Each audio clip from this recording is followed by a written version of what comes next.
Hey, what's up? What's going on? It's your girl, Mary Jane. Please subscribe to my YouTube channel. Please like the video. Please share the video. It'd be greatly appreciated. And comment as well. So today we're going to be talking about Peter Thomas, basically from Real Housewives of Atlanta. Basically, he was on the Breakfast Club today. And basically on his interview, he was just talking about, the situation with him and Matt Jordan, I believe that's his last name. And basically, Peter was telling the audience and telling us that, the situation happened was that, he goes down to this radio station, he does promotion, he does drops for this radio station once a week, basically, because he promotes, his club, basically, that he has in North Carolina, basically. And so he promotes his club, he goes down there every week, so it's every Friday. And so Matt was there basically on that Friday. They called Peter to let him know that Matt is going to be down here, and basically he has a lot of issues that he wants to discuss with you and he wants to talk about, basically.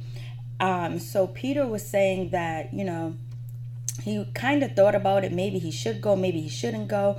But Peter just said to himself, well, I got to go down there anyway. So because he's in partnership with the radio station, so he said, so he went. So basically when he went, Matt was aggravated, he was mad, he was upset, and he was just like, basically it seemed like from the video that Peter was cornered, like he really couldn't get out, because my mom always warned me, always sit by the door just in case something goes down so you can exit out. So never have your back towards the door, basically. Make sure there's always an exit so you can leave if something was to occur and the location that you're in.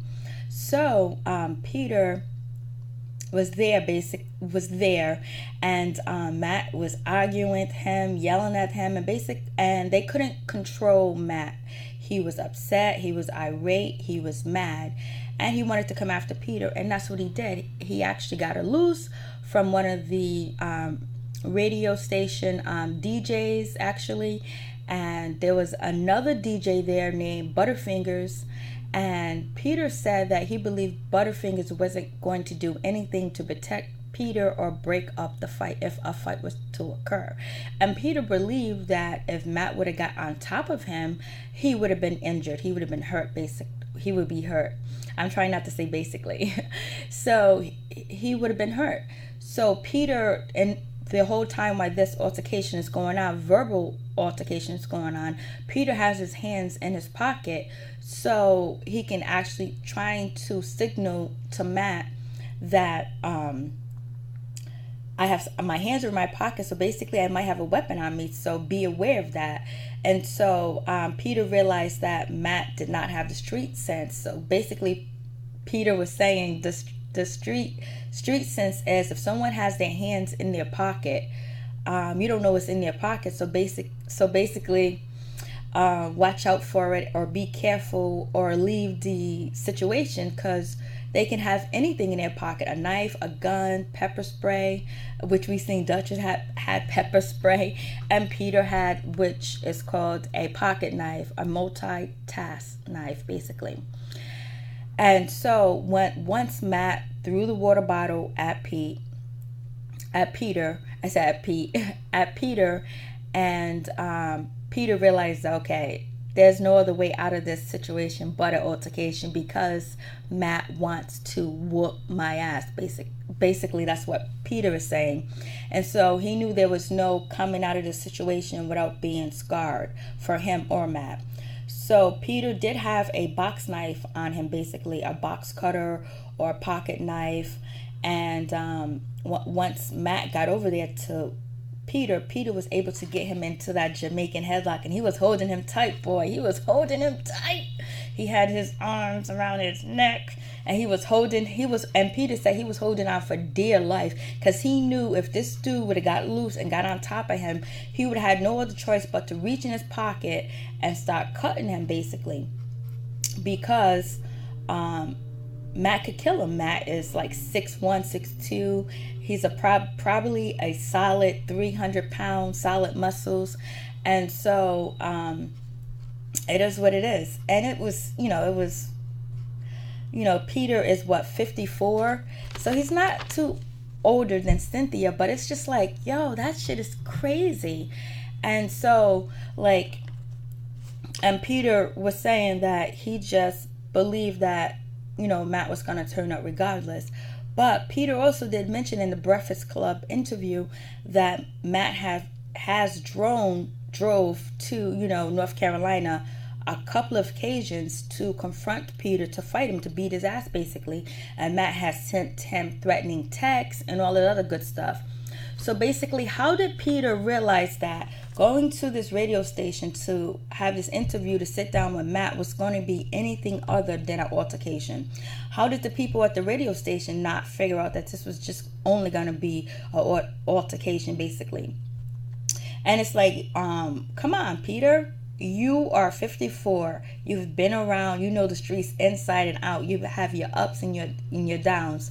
So if this guy, Matt, drove from Atlanta to North Carolina, 3-hour drive, more than once, and your brothers called you on the phone to let you know that, Matt is here at the club and he wants to beat your ass, basically. So my only thoughts with this is, how did Peter think or rationalize that Matt was actually going to have a civilized conversation with him, or sit down and talk to him publicly on a platform and we also know that Matt has been looking for attention from many different areas, from media basically. Any stories that he can release, anything that he could put out there, he's going to put out there, because he's trying to protect himself and his brand basically. So with that information, I just don't understand how Peter realized that it was going to be safe. It was going to be a decent conversation. Everything was going to work fine. When this guy has shown you he's unstable. Peter even mentioned that when they was filming Real Housewives of Atlanta, and Matt has got assault charges pressed on him because he assaulted the Uber driver that was driving Kenya, because when Matt was trying to get to Kenya, the Uber driver rolled up the window and Matt punched him in the face. And Peter said that, there was cops on scene on detail, because basically when you have a club, you have to have cops on detail anywhere basically. So you helped Matt get out that situation, that he didn't get arrested that night. So you've seen how volatile Matt was basically, and all the things that happened on Real Housewives of Atlanta basically, with him going after Kenya and breaking her windows and things like that. So I just wondered, like, why did you think that this was going to be a good idea? This was a rational decision. And it seems like then, on top of that, in the interview with the Breakfast Club, Peter Thompson also mentioned that, he's going to be getting a show and it's in works. And, they discussing the final, the contracts and things like that. They're in talks basically to see if Peter Thomas can get a show that is going to be filmed about his restaurant/bar. And it's going to be about his employees. It's going to be about him and probably their lives, and, people coming in and out, probably guests coming in and out of the club, and how, these employees go from here to here. So it's probably going to be a very interesting show. And it basically caters from like 28 to like, on up.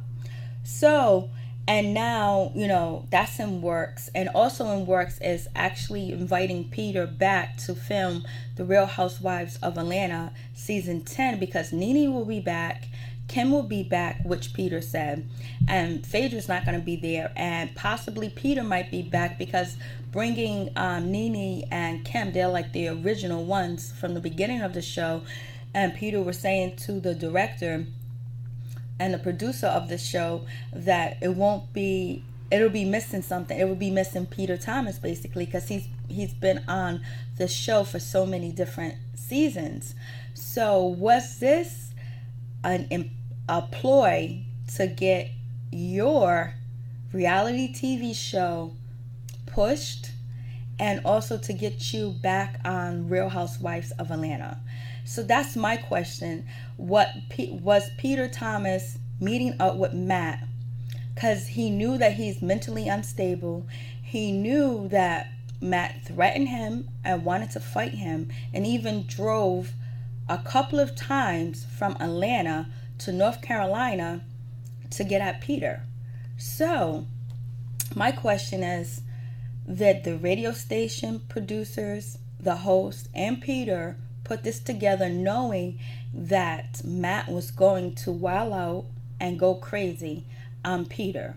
And this was going to be good ratings for the radio show. It was going to be good promotion for Peter's reality TV show, and also Peter being back on Real Housewives of Atlanta. So that's my question. And I believe, Peter also said that Matt did not want the film to come out because, he got handled by Peter in a headlock. That could be true. But I also think Matt didn't want the video to come out because he's also being used again. He was used by Kenya to film and did not get paid.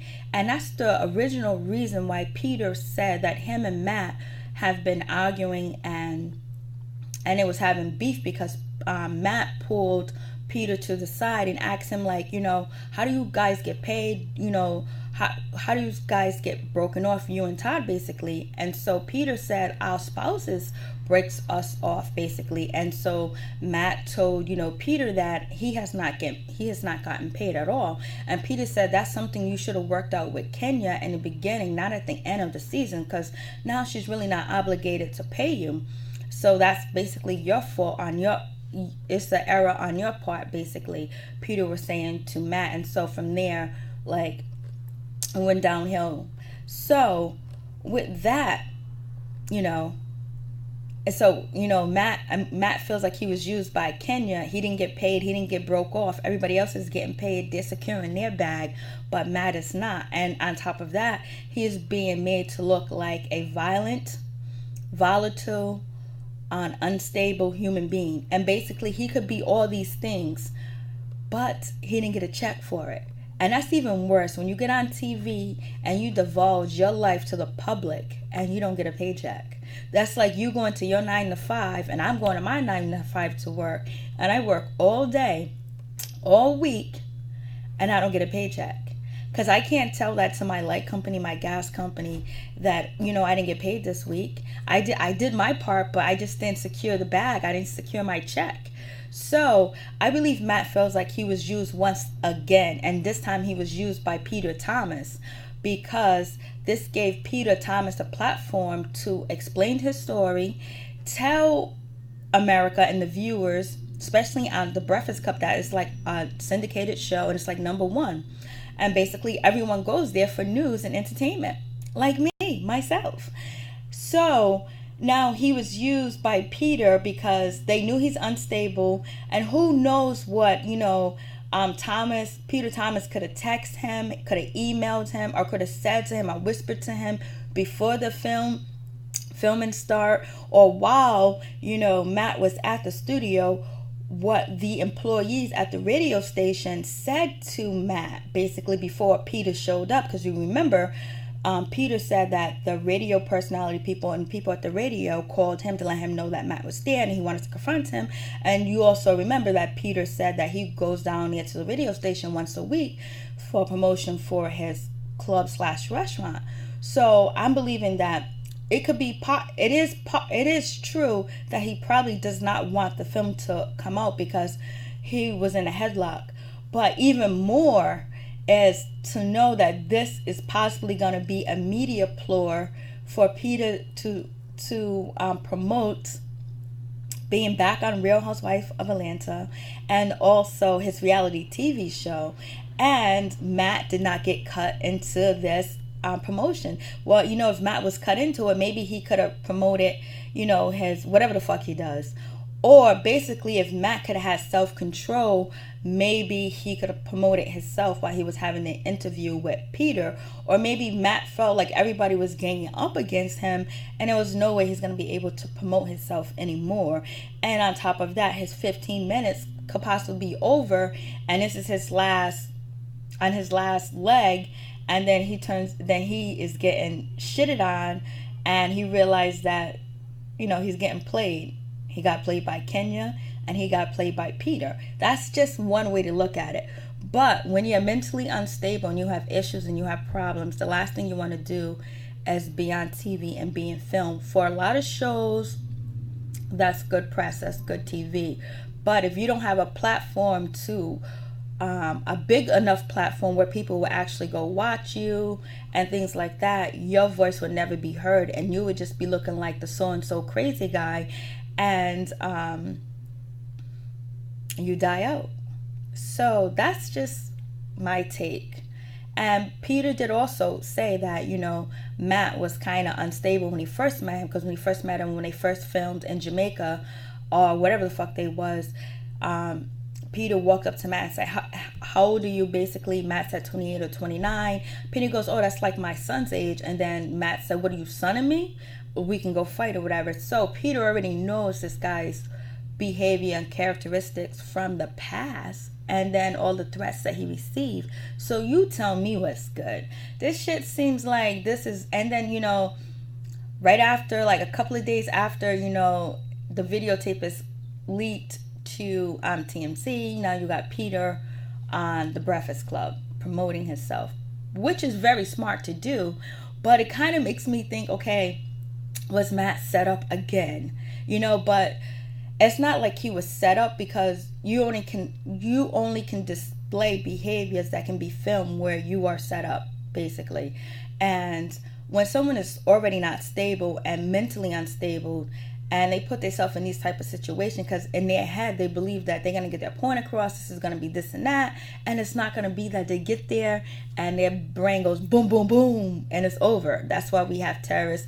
That's why we have people that commit suicide. That's why we have people that commit family suicide and all that other bullshit, because they think they can handle certain situations, but once they're in that situation, their brain just freezes up and go crazy. Basically, that's just my way of explaining it. So you tell me what you think. I'm for Peter all the way, but listening to the interview just had me question, was Matt being used by the radio station and Peter? And this was like they calling Peter to come in because this is good radio, this is good for all of us, and basically the only person that wasn't let in on the situation was Matt. He was gonna be the target. He was gonna be the idol that was gonna be used to promote everything. So anyways, you tell me what you think.